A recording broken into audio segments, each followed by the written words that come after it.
तो इस तरीके से जो कल की क्लास हुई थी वो हुई थी आपकी, यहां तक खत्म हो गई थी। स्वरों के विभाजन से आगे चलते हैं हम। कल हमने जिह्वा मूल के आधार पर आपको पढ़ा दिया था और आज आपके सामने है मुखाकृति के आधार पर स्वरों का विभाजन चार तरीके से है। विव्रत, जिसमें पूर्णतः मुंह खुला हो। अर्धविव्रत, जिसमें पूरे से थोड़ा कम मुंह खुला हो। संव्रत, आधा मुंह खुला हो। और अर्धसंव्रत की बात करें, मुंह आधे से भी कम खुला हो। ये दो होते हैं। तीन, इसमें एक आगत होता है भैया, इसको लिख लेना कहीं भी, आगत स्वर, इसे आगत स्वर कहते हैं। ठीक है, चलते हैं आगे की तरफ। जल्दी से स्क्रीनशॉट करिएगा और मैं आगे चलता हूं। ठीक है, राधे राधे। किसके लिए पढ़ा रहे हैं? ये यूपी पुलिस, यूपी एसआई मोहित गुरुजी प्रणाम। ठीक है भाई, मोहित प्रणाम बेटा। और मेरे शायर कर दी है, अच्छा मैंने शेयर कर दी, वेरी गुड। राधे राधे। अजब सिंह, अजब सिंह राधे राधे भैया। इस सेशन को आप शेयर कीजिएगा, दबा के शेयर कीजिएगा अपने दोस्तों के पास, टेलीग्राम चैनल पर, व्हाट्सएप ग्रुप पर, सभी लोगों के पास भेजिएगा। ठीक है ना भाई, आगे की तरफ चलते हैं। आगे की तरफ चलेंगे तो स्वरों का विभाजन एक तरीके से और है। इतने तरीके से हम जो आपको बता रहे हैं कहीं नहीं मिलेगा आपको स्वरों का विभाजन।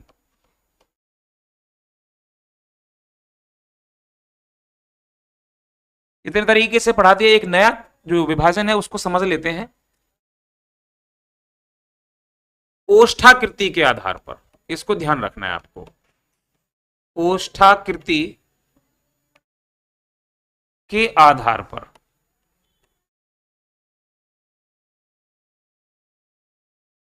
ओष्ठाकृति के आधार पर, ओष्ठाकृति के आधार पर दो तरीके से स्वरों का विभाजन है भैया। ठीक है, नंबर एक है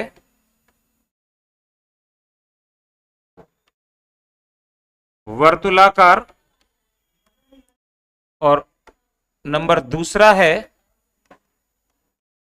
अवर्तुलाकार।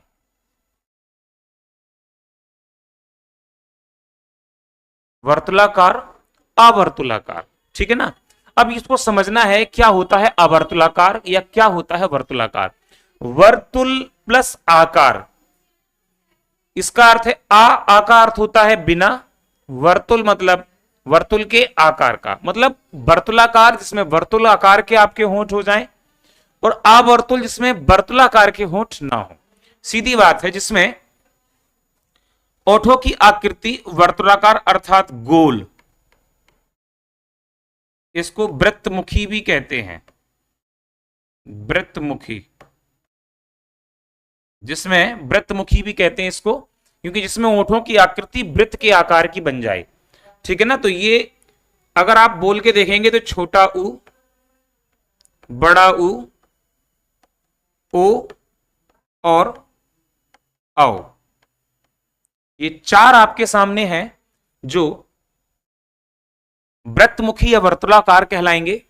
और इसके बाद अवर्तुलाकार जो है, जिसमें ओठों की आकृति आपकी वृत्त नहीं होती है, इसको अनावृत्तमुखी कहते हैं। अनावृत्तमुखी इसको कहते हैं। इसमें छोटा आ, बड़ा आ, छोटी, बड़ी ए और आई। ठीक है ना भाई, इतने तरीके से ये वर्ण है। ठीक है, इसका स्क्रीनशॉट करिएगा और मैं आगे की तरफ चलता हूं। सर नीरज, सर नाराज मत होना, डांस अच्छा करते हैं आप। वाह, तुमने कब देख लिया भाई डांस हम अच्छा करते हैं? कि शादी आदि में देख लिया होगा आपने। ठीक है, सब चलता रहता है। ठीक है, कोचिंग के बाहर भी एक अपना जीवन होता है। आगे की तरफ चलते हैं। शिथिलता के आधार पर हम स्टार बना के अलग से लिख देते हैं। शिथिलता के आधार पर,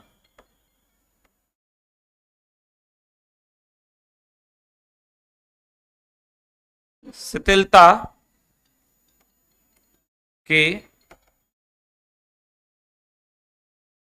आधार पर, सभी लोग बताइएगा भाई, आवाज आ रही है क्या? आज मोहन, मोहित, अजब सिंह, आयुष, थोड़ा सा टेक्निकल चीजें हैं, व्यवस्थित हो जाती हैं। सरलता के आधार पर, सरलता के आधार पर स्वरों का वाचन दो तरीके से है, केवल दो तरीके से है सरलता के आधार पर। नंबर एक है आपका मृदु स्वर और नंबर दूसरा है आपका कठोर स्वर। मृदु स्वर और कठोर स्वर। मृदु स्वर होते हैं आपके छोटा आ, छोटी ई, छोटा ऊ, और कठोर स्वर होते हैं आपके बड़ा आ, बड़ी ई और बड़ा ऊ। इसमें ए आई ओ औ का कोई रोल नहीं है क्योंकि मूल स्वर आपके यही है। अब बात कर लेते हैं री। री मृदु है या कठोर? री का उच्चारण शुद्ध नहीं है। री का उच्चारण शुद्ध उच्चारण नहीं है।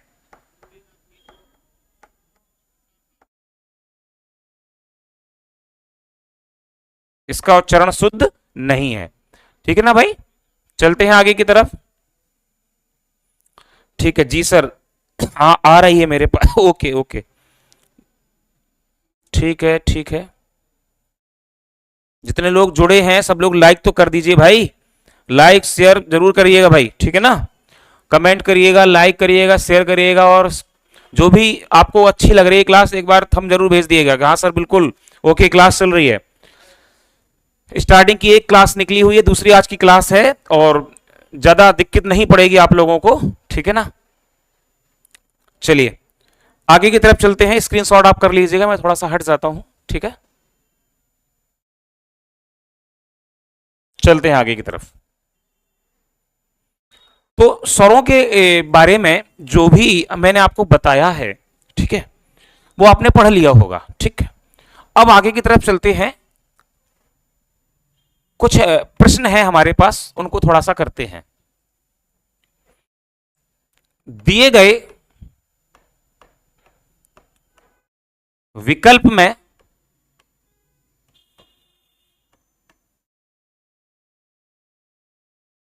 कौन सा विकल्प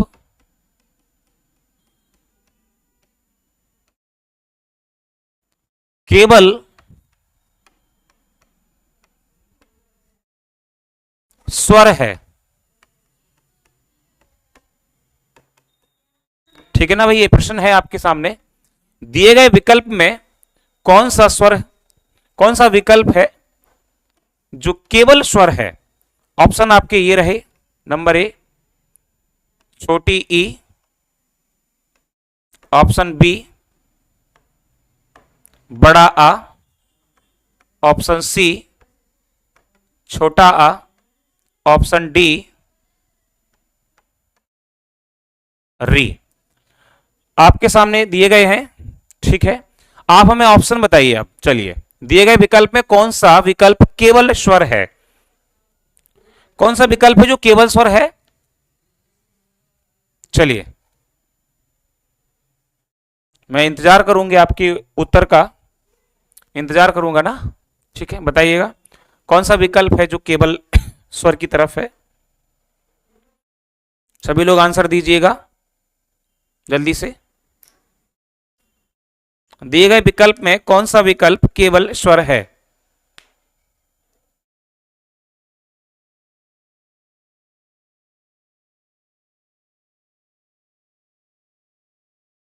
डी, पंकज का आंसर डी है, ठीक है, डी। और भी लोग, सभी लोग आंसर दीजिए भाई, कौन सा विकल्प होगा इसका। चलिए ठीक है, इसका राइट आंसर होगा सी। सी इज द राइट आंसर, ठीक है, सी सही होगा। समझते हैं कैसे केवल स्वर। देखो ये मात्रा भी है, ये मात्रा भी है, ये मात्रा भी है, स्वर के साथ साथ ये मात्रा भी है। और क्या लगा है? केवल, केवल स्वर है। जो केवल स्वर है, न तो वो फिर मात्रा है ना कुछ और है, तो छोटा केवल स्वर है। इस बात का विशेष ध्यान देना है, क्योंकि इसी से आगे हम एक प्रश्न बताते हैं आपको। ठीक है ना, चलते हैं आगे की तरफ। किसी को डिस्कस करना है तो बता दीजिएगा। ठीक है, चलते हैं अगले प्रश्न की तरफ। दूसरा प्रश्न है आपका,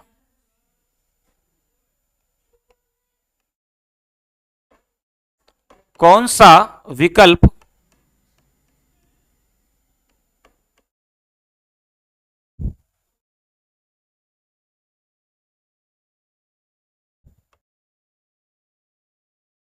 दीर्घ स्वर है? कौन सा विकल्प दीर्घ स्वर है? ऑप्शन ए बड़ा आ, ऑप्शन बी छोटा आ, ऑप्शन सी ऑप्शन डी। चलिए जल्दी से बताइए, कौन सा विकल्प है जो दीर्घ स्वर है?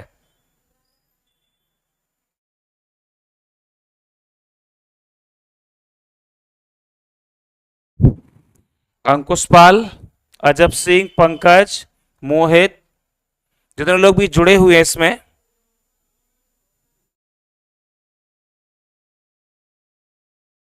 जल्दी से उत्तर बताइएगा। इसका कौन सा विकल्प है इसमें, जल्दी से बताइएगा। चलिए, इसका आंसर होगा आपका ए। ए सही है, पंकज का बिल्कुल सही है, सभी लोगों का आंसर सही है, ए ए ए। ठीक है, ठीक है,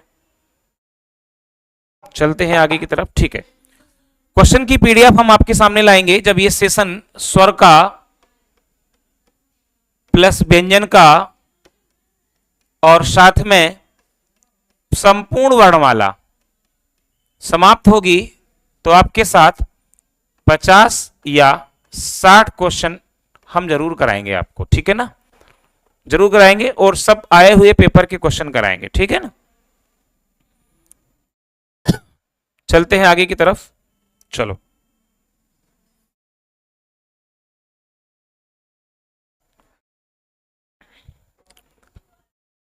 अब पढ़ते हैं व्यंजन के बारे में।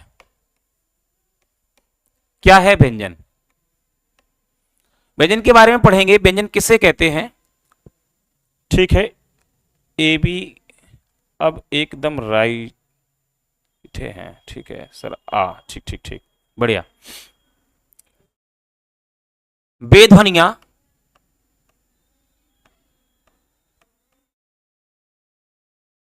बेध्वनियां जो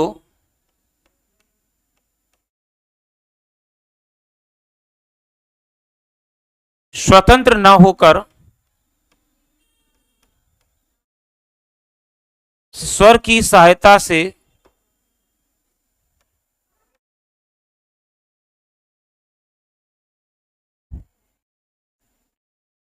स्वर की सहायता से बोली या लिखी जाए,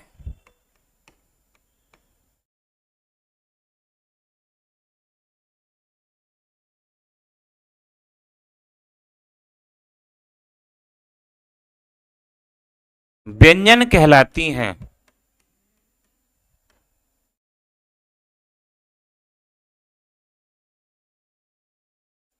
ठीक है ना भाई, बेध्वनियां जो स्वर की सहायता से बोली या लिखी जाए व्यंजन कहलाती हैं।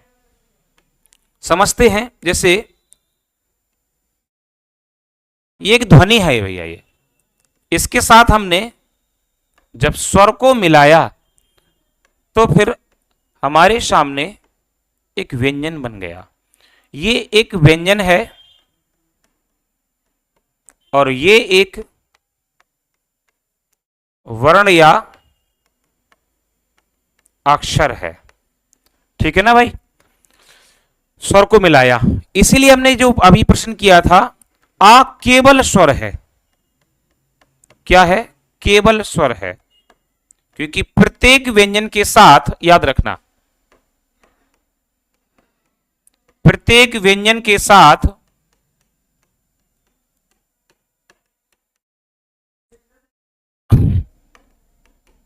आ जुड़ा होता है। ठीक है ना? बात कर लेते हैं, अगर आ एक केवल स्वर है तो अगर हम का के साथ बड़ा आ को जोड़ लेते हैं तो बड़ा का बन जाएगा। ये इसकी हेल्प आपको संधि में बहुत मिलेगी। वर्ण विच्छेद एक विक्षेपण एक टॉपिक होता है, वर्ण विच्छेद, उसमें भी आपको बहुत फायदा मिलेगा इसका। ठीक है ना?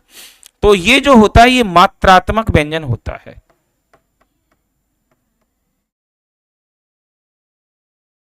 ये मात्रात्मक व्यंजन होता है। ठीक है, चलते हैं आगे की तरफ। ये परिभाषा को लेकर के जो डिस्कस किया है समझ में आया होगा। ठीक है, कमेंट शेयर जरूर करती रहिएगा भैया सब लोग। ठीक है ना?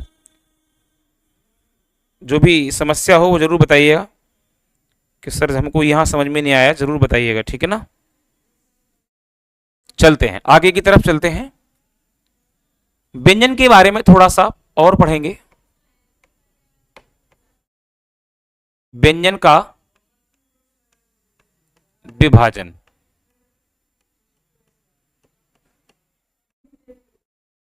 व्यंजन का विभाजन, व्यंजन के विभाजन मूलतः अगर पढ़ेंगे तो तीन प्रकार से हम व्यंजन का विभाजन पढ़ते हैं। नंबर एक, स्पर्श।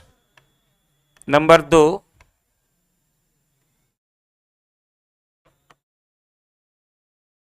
अंतस्थ। नंबर तीन,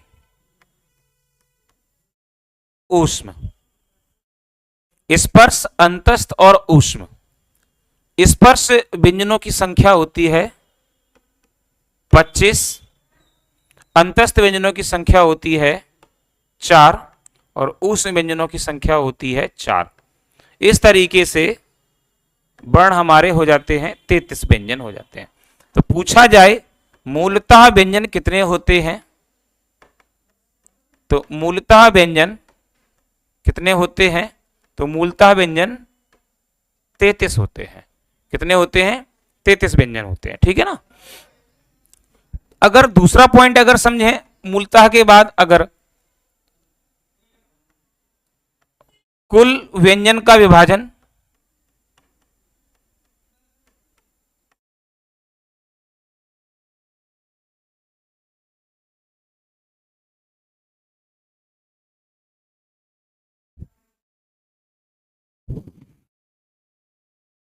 तो इस तरीके से समझेंगे। ये बड़ा ही हाईलाइट पॉइंट समझना है। स्पर्श,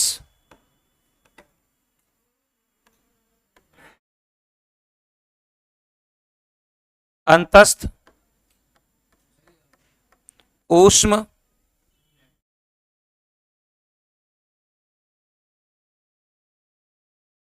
अतिरिक्त, इसके बाद है संयुक्त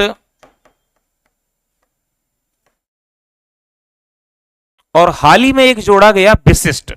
ठीक है ना भाई? तो स्पर्श 25, अंतस्थ 4, ऊष्म 4, अतिरिक्त 2 और संयुक्त 4।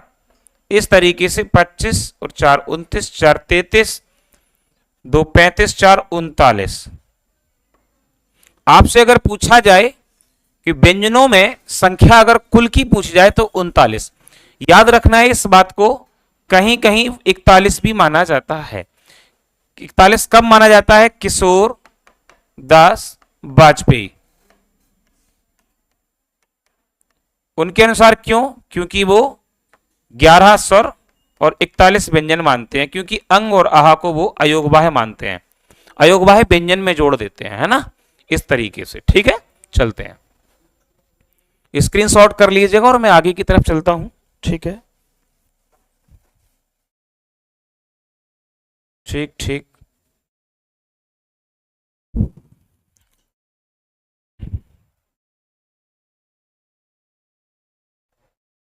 राइटिंग भी आप लोगों को समझ में आ रहा होगा अच्छे से।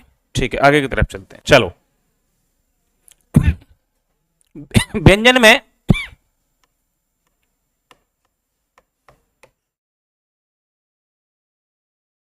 व्यंजन में थोड़ा सा और अगर चाहें तो हम व्यंजन के बारे में थोड़ा और पढ़ेंगे। सबसे पहले स्पर्श व्यंजन की तरफ चलते हैं। स्पर्श व्यंजन, ठीक है, क्या है स्पर्श व्यंजन? हाँ मोहित, महाराष्ट्र में हैं आप, मुंबई में, ठीक है, बढ़िया है, पढ़ते रहिए। नौकरी मिल गई बेटा, लेकिन आगे बढ़ना नहीं छोड़ना है आपको, ठीक है ना? ठीक है। अंकुश पाल, चलते। स्पर्श व्यंजन 25 हैं और हम 25 वर्णों के बारे में थोड़ा सा समझाएंगे आपको, ठीक है ना? का, खा, गा, घा और इगा। चा, छा, जा, झा, इया, टा, ठा, डा, ढा, रणा, ता, था, दा, धा और ना,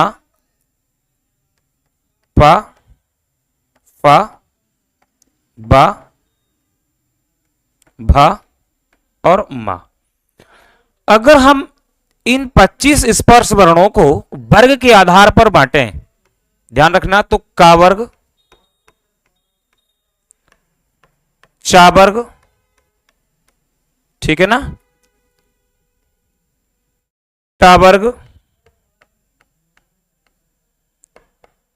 ता वर्ग और पा वर्ग। वर्ग के आधार पर अगर बांटें तो इस तरीके से इनको 5 वर्गों में विभाजित किया गया है। ध्यान रखना, वर्ग के आधार पर, वर्ग के आधार पर 5 वर्गों में बांटा गया है, ठीक है ना? और अगर आपसे यह पूछा जाए उच्चारण की दृष्टि से देखा जाए तो उच्चारण की दृष्टि से भी 5 तरीके से बांटा गया है। देखो ध्यान से, कंठ, तालु, मूर्धा, दंत और ओष्ठ। इसकी ट्रिक हम यहां लिखते हैं KTM2। कंठ,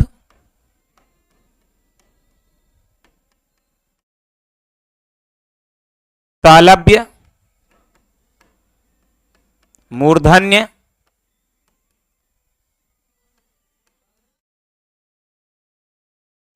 दंतोष्ठ और ओष्ठ। इस तरीके से ये इनके उच्चारण स्थान हैं, तो आप ट्रिक से याद रख सकते हैं KTM2, ठीक है ना भाई? चलते हैं आगे की तरफ।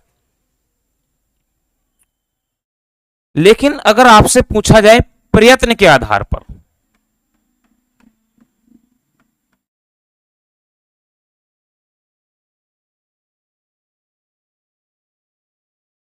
प्रयत्न के आधार पर अगर पूछा जाए आपसे, तो इस बात का विशेष ध्यान देना है, इसको 3 भागों में बांटा गया है। 3 भागों में इसको बांटा गया है प्रयत्न के आधार पर। देखो कैसे। नंबर 1 है आपका स्पर्शी, स्पर्श संघर्षी और नासिक। समझेंगे इस बात को ध्यान से। ये जो 5 होते हैं वर्ण, इन्हें नासिक कहा जाता है, ठीक है भाई? ये जो 4 वर्ण लगे हैं, इन्हें स्पर्श संघर्षी कहते हैं। चा छा जा और झा। और जो बचे हुए हैं का खा गा घा टा ठा डा ढा ता था दा धा पा फा बा और भा। जो बचे हुए हैं आपके, वो आपके क्या है, स्पर्शी 16 है। ठीक है ना, इस स्पर्श संघर्षी 4 हैं और नासिक आपके 5 हैं। 16 4 20 और 5 25। आप कहीं भी ऐड कर लीजिए, 16 4 20 और 5 25। इस तरीके से स्पर्श व्यंजनों का विभाजन हमने पूरा कर दिया है आपके सामने।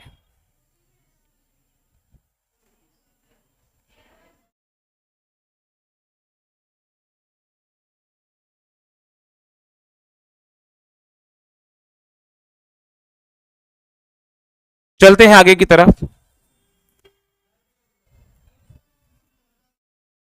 स्पर्श व्यंजन के बाद आप चलते हैं अंतस्थ व्यंजन की तरफ। क्या है अंतस्थ व्यंजन? ठीक है ना भाई, अंतस्थ व्यंजन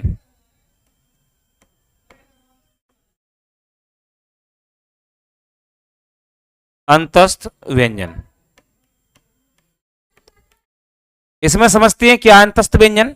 देखो, इनकी संख्या होती है 4, या रा ला और वा, या रा ला और वा 4 संख्या में होते हैं। इनका इसका उच्चारण होता है तालु, इसका उच्चारण होता है मूर्धा, इसका उच्चारण होता है आपका दंत, इसका उच्चारण होता है दंतोष्ठ। भैया ये बहुत इंपॉर्टेंट है, कई बार पेपर में पूछा गया है दंतोष्ठ। ठीक है ना, अब इनको विभाजन देख लेते हैं।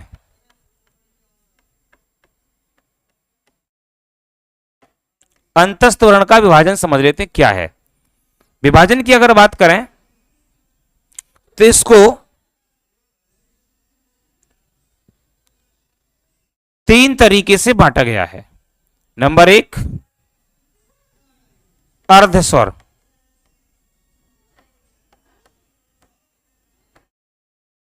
अर्धस्वर या और वा, ये बनता है ई के साथ आ से, और ये बनता है ऊ के साथ आ से, इसलिए इनको अर्धस्वर कहते हैं। नंबर दूसरा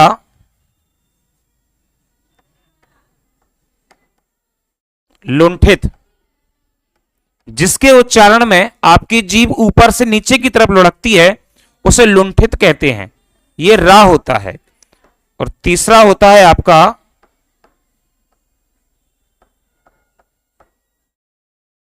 पार्श्विक, और पार्श्विक में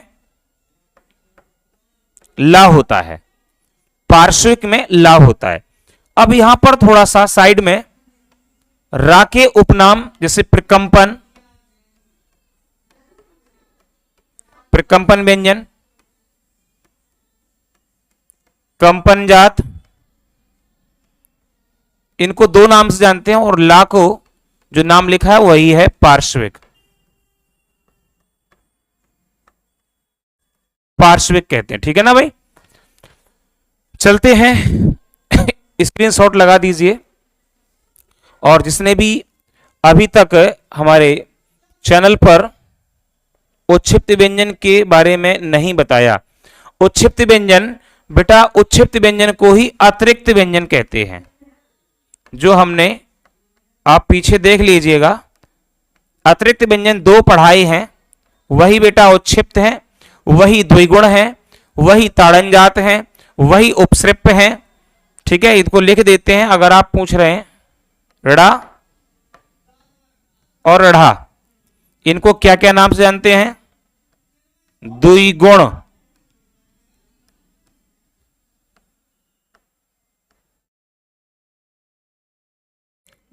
उत्क्षिप्त,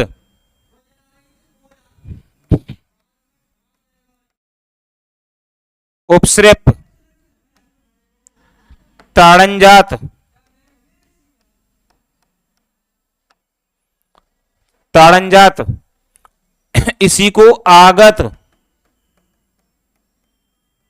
और इसी को मिश्रित, इतने नामों से जाना था बेटा इनको। अतिरिक्त व्यंजन की बात कर रहा हूं मैं, अतिरिक्त व्यंजन की। अतिरिक्त व्यंजन को इतने नामों से जाना जाता है, ध्यान रखना इस बात को। उपसृप, द्विगुण, उत्क्षिप्त, ताड़नजात, आगत, मिश्रित, अतिरिक्त, इतने नामों से जाना जाता है यड़ा और ढ़ा को, ठीक है ना।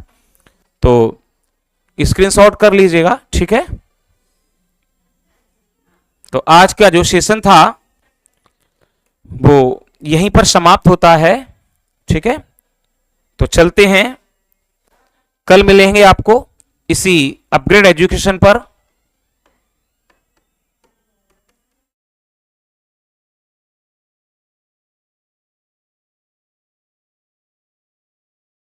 और केपी ऑनलाइन क्लासेस पर।